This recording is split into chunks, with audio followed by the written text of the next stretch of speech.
everyone. Welcome to another episode of Shiz and Giggles, our weekly wind down podcast where we talk about anything and everything.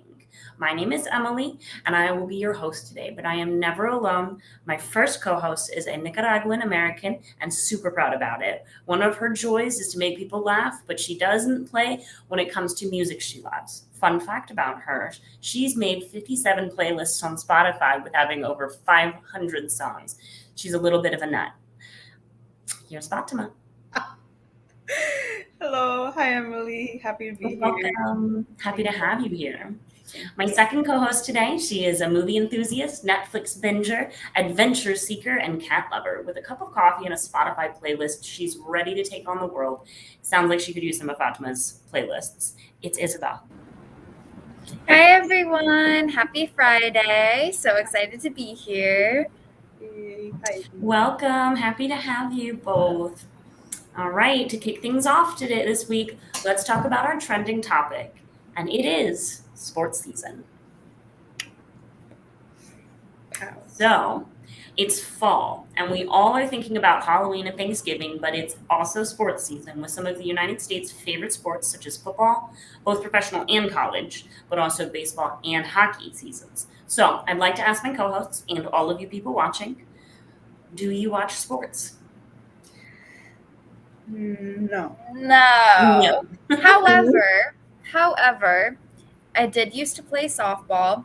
I do enjoy going to baseball games and hockey games, especially when it's like a local team, like here, the Richmond Squirrels or the Norfolk Tides. I love those. Nice. But I don't enjoy watching sports on the TV. It doesn't pique my interest enough. That's so funny. I get you though. Fatima, what about you? Yeah, on my end, I love playing one sport, which is just kicking a soccer ball with my friend or by myself, kicking it at a tree or something. If not that, I like watching like the FIFA games. Mm-hmm. I love that. FIFA's fun. FIFA World Cup.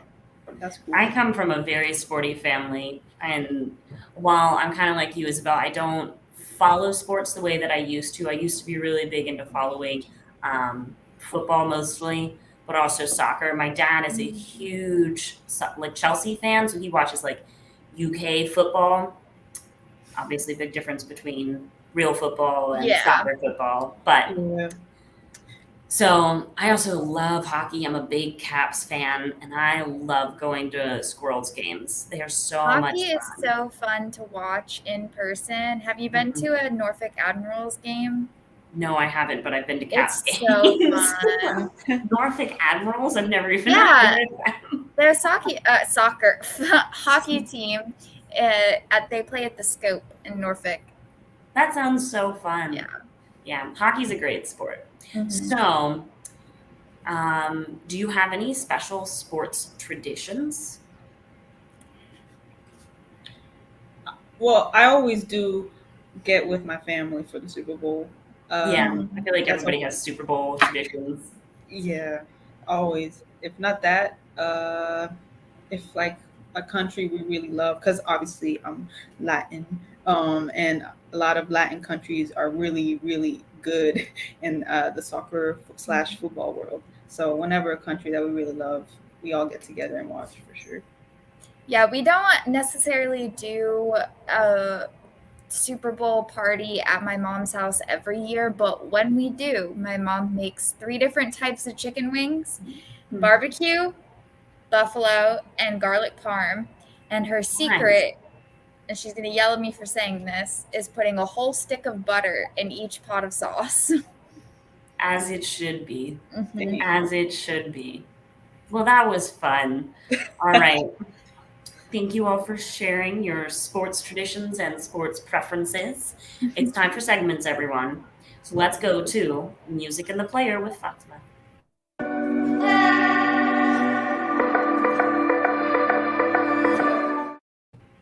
Hey, thank you guys so much. So for this segment, to center it around sports, I did want to talk a bit about the Super Bowl halftime show, which I kind of mentioned earlier is always a tradition in my home. So I would love to kind of dive in the past a little bit, go back in time for a second, and kind of show you guys how impactful the Super Bowl halftime show has become. Um, and I think that, yeah, there's amazing clips out there of amazing performances. Obviously, James Brown, Whitney Houston, I believe Bruce Springsteen, all of these icons performed, and it wasn't really a thing until like 1991 was finally when people were like, "Hey, we don't want to watch school bands on the halftime show. Like, let's put some huge people on this thing and kind of skyrocket it to the sky, really." And yeah, that the first people that ever popped on the Super Bowl halftime show and it became a thing was 1991's New Kids on the Block. And I don't know if you guys are familiar with them. I mean, my sister was more of a Backstreet Boys kind of person, so that was in my household. But they kind of were collaborated with or joined up with a marching band, I think, too, actually. So they were slowly transitioning out of the marching band phase, and then it became like Gloria Stefan. She kind of had Stevie Wonder, I believe, join her, and that was cool. Like that was so like different at the time. And then obviously MJ and following that act changed everything. That became like, ooh, once you perform at the Super Bowl, you've made it kind of thing. And yeah, that to me was like really really cool to look at as a young kid. But yeah, before MJ, it was, and before Gloria and the New Kids on the Block, it was like 1970 when they actually had somebody, which was Carol. Oh wow. Yeah, and I personally do not know Carol, but she was a headlining act at the time as an actress, singer, all Broadway person. So that was just cool to like find out about, because I didn't know that the halftime show wasn't a thing until like 1991. And then yeah, like it became so huge that MJ's, for example, was like so impactful that Beyonce paid homage to him in 2016, and she was out here repping him, which is really cool. I'm a big fan of both of them, so that was fun to watch live. And yeah, a little trivia fact for you all after this Super Bowl announcement here. I don't know if you guys heard about Pepsi this. halftime show. Yes, I don't know if you guys heard about this, but this is the newest announcement here. It's going to be Dr. Dre, Eminem, Kendrick Lamar, Mary J. Blige, and Snoop Dogg. I am so excited. Actually, I'm so excited for this. How can it possibly be that much heavyweight? Like, how can you have that many big names in one show? I don't know. Is Dre the center? Like, how can you even say that? Like, Yeah. couldn't get any better is so true. And they all have bops to jam to. So Kendrick Lamar, he's a legend. If you want already, he's and Snoop Dogg. I mean, Snoop Dogg. Like that, as soon as we hear that, I'm gonna like log out. I'm just gonna like so gotta go. Yeah, but yeah. So little fact for you guys if you didn't hear, and fun fact for you all once again.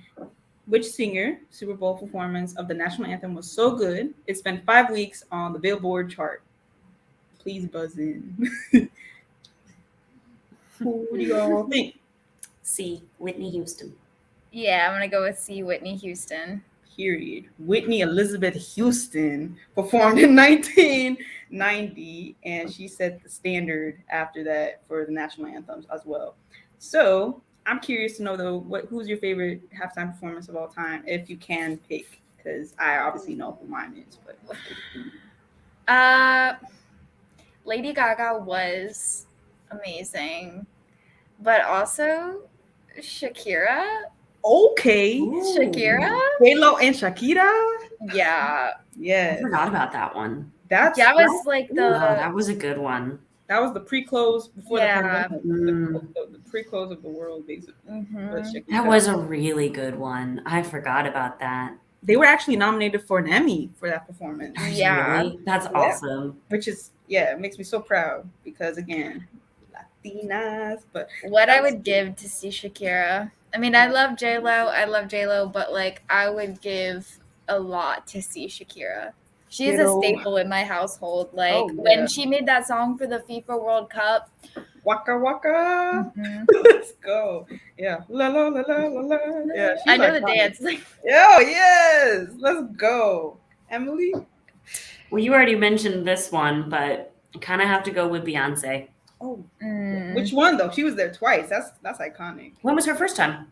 2014, I believe, was when she performed with the Silhouette, and she started like, "Baby, it's you," and then she has like fire behind her. And then What the was the second time second was one? Coldplay, and Bruno in 2016. I believe. Yeah. Definitely 2014 then. That's the one I'm thinking of. Yes, iconic. yeah, the one with Coldplay and Bruno was a little weird, but I remember they that put one. on I a forgot really that good did happen. performance. Yeah. Legendary. Mhm. All right, thank you guys. I love talking about this. It's so fun for me. I love culture. Thank you for bringing it to our Yeah. attention, Fatima. We are very, It very is my excited favorite to part meet of the them. Super Bowl, so thank you. Ditto. All And the right. commercials. Let's move on to our next segment, though, with Isabel for Let's Take a Trip.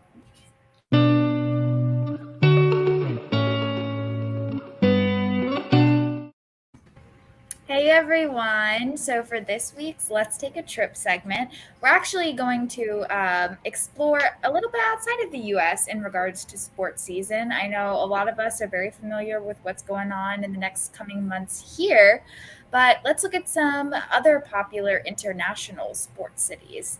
So first up, we have Barcelona in Spain. And this one's a little bit easier. I'm sure most of you know that their number one sport there is football, or as we call it, soccer. They have played in the FIFA World Cup many a times. They are a very good team. And they've also been in the they've also hosted the Olympics as well. Oh. Sorry, we have some distractions. Our next one is London. London also has a lot of, praise in the football, soccer world, but also in boxing. They have it's a lot of smaller boxing rings, a lot of local communities, but they also have bigger ones as well. And there's actually a lot of WWE wrestlers that also come from London. Cool. Interesting. And our next one is Tokyo, which, as we all know, they just hosted the Olympics, which, did you guys know that was their fourth time hosting the Olympic Games? Fourth time. The Olympic Games is actually one of their main sources of income for the city of Tokyo. They host, that's like what they do.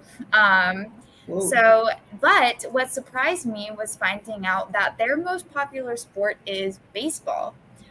They love baseball. And there's actually a lot of NBL players that have come from Tokyo's baseball organization, which I'm forgetting the name of right now, or NBA players going to Tokyo, Japan's baseball organization. So, fun fact. Very cool. Next, we have Melbourne, or however they say it in Australia, Melbourne, as Andrea said it. So, of course, another country Australia has amazing soccer teams, but also surfing. The surfing competitions in Australia are amazing. Melbourne especially.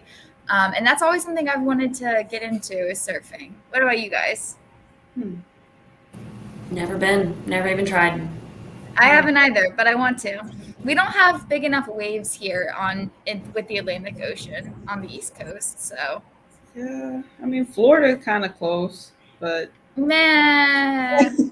Yeah, it depends.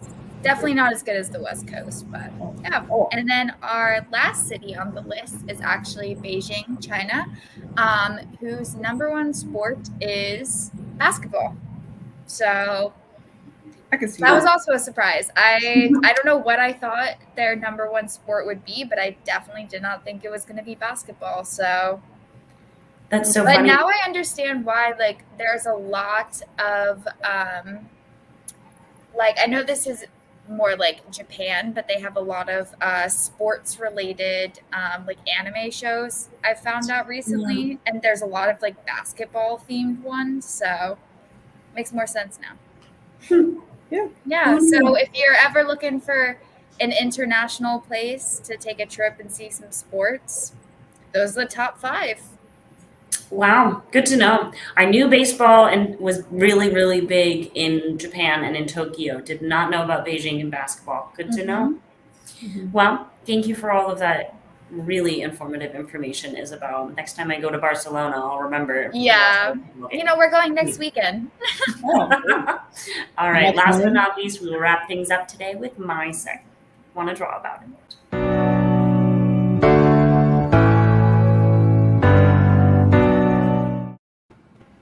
Welcome, welcome, everyone. Once again to our creative outlet segment. You may have noticed already, my hands are very, very messy right now. Today's activity is very fun, not sports related, but it is okay. So this is a childish and messy way to be creative today. We are going to be painting hand leaves. We are definitely letting out our inner child and hopefully not making too much of a mess. So it's very similar to making hand turkeys the way we would as kids, but instead we are doing autumn leaves. So if all of my co-hosts do have their supplies ready, I just want to walk you through what the best practice for this, because should be fairly self-explanatory what your steps are. However, I do have some notes for you in terms of try this instead of that and you'll get a better outcome and also the least amount of mess necessary. So first things first, you should have a little palette with some red and yellow paint, a cup of water and a paintbrush, plenty of napkins, some paper. So first things first, your palettes are not messy yet, mine are. Take your brush and kind of swirl it in the colors that you want. Now intuitively you might want to kind of stick your hand flat in the palette, but I would actually recommend doing something different where you take it and paint your hand with it first because you get a more even coat that way. So literally just coating up your hand as best you can with some of the paint, and maybe one part is more yellow and another part is more red. I don't really know. Add some water as you see fit, and then just coat up all the portions of your hand. It will be messy. Embrace it. Any questions? I think I mixed mine up a little bit too much. That's okay. Autumn leaves are brown. They're just kind of red, kind Well, of. no, it's still pretty red. Yeah, I was gonna say mine look like. I don't know. Have a red leaf then. That's the most vibrant kind. You're right. I love a red leaf. And then do exactly what your instincts tell you to do.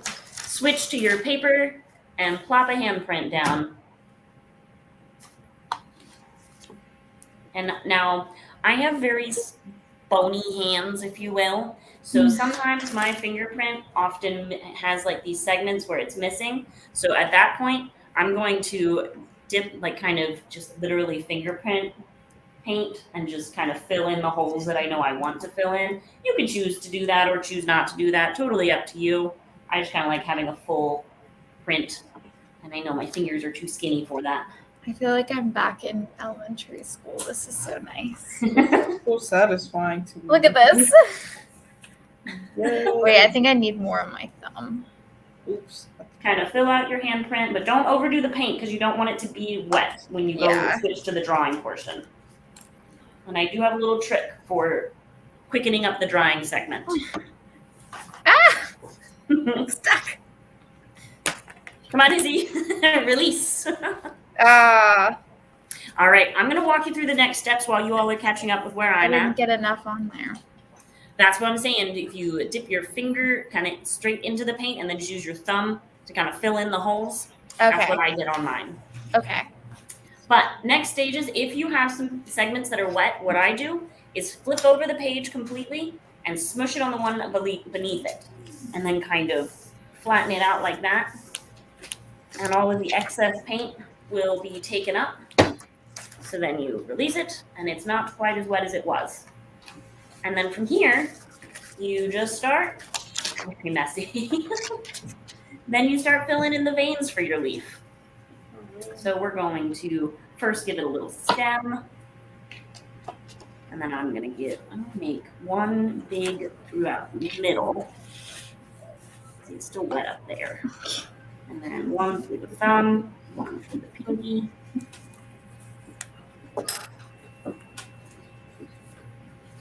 There we go, much better. And then, boop, boop, boop. How's everybody's doing? Any progress reports for me? I'm trying to fill in my fingers. Yeah. Okay. Hey, dude. Now I'm gonna flip it over. Can I fill in this little blob? Yeah, use your thumbprint to do it. Oh, that's such a good idea. Okay. Take your thumb and stick it straight into your palette like this. And then pick it up and kind of fill in, use like a stamp to fill in those holes. Okay, there's my hand. Now I'm letting it dry a little bit. You can pick it up and do this number. Yeah. I can't use this hand. Wait, I'm gonna connect it. That's why you have that giant pile of napkins. I let Erica's comment.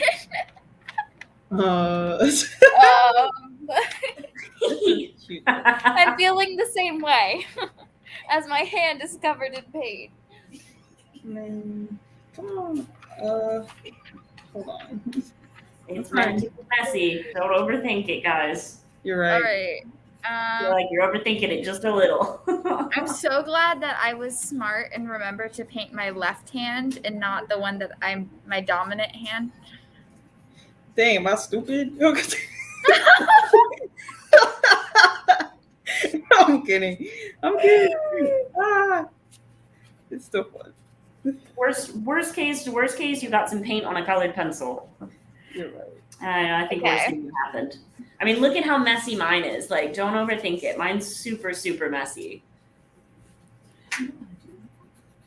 But there you have it. A activity. I am very interested in what Fatima is doing right now. I'm connecting, like I'm using the fingertips as like the points of my leaf. So it's all like kind of connected like that. Izzy, you can leave it just like that. That looks like a leaf. I know it doesn't need any veins. I don't think it's gonna show up. You know what I do have? I have a pen. Is there too much paint on the hand? Is that what's bothering you? I don't think this works. But we'll try and see if the silver one works. Wow, you get the idea of it. This is the messiest activity we've tried thus far. And I'm even adding falling leaves on the outside because I'm unsatisfied with the quantity of mess. But I think we can say we will finish this up in our own time, and all of us will be headed to the bathroom to wash our hands sometime soon. This is going on my fridge. Yes, this is gonna go on my fridge too, Fatima. Yeah. You're both wrong. I'm taking both of yours, and they're all going on my fridge. So. Thank you so much for being willing to try this unusual game with me. And just as a quick kind of recap of all of the wonderful things we've talked about today. Y'all don't forget it is sports season. Football is starting, hockey is in way, baseball, and more. And it's Halloween time, and I look very fitting right now. Okay. Cool. It is autumn time. You are correct. Can I give a quick shout out real quick? Yes, ma'am.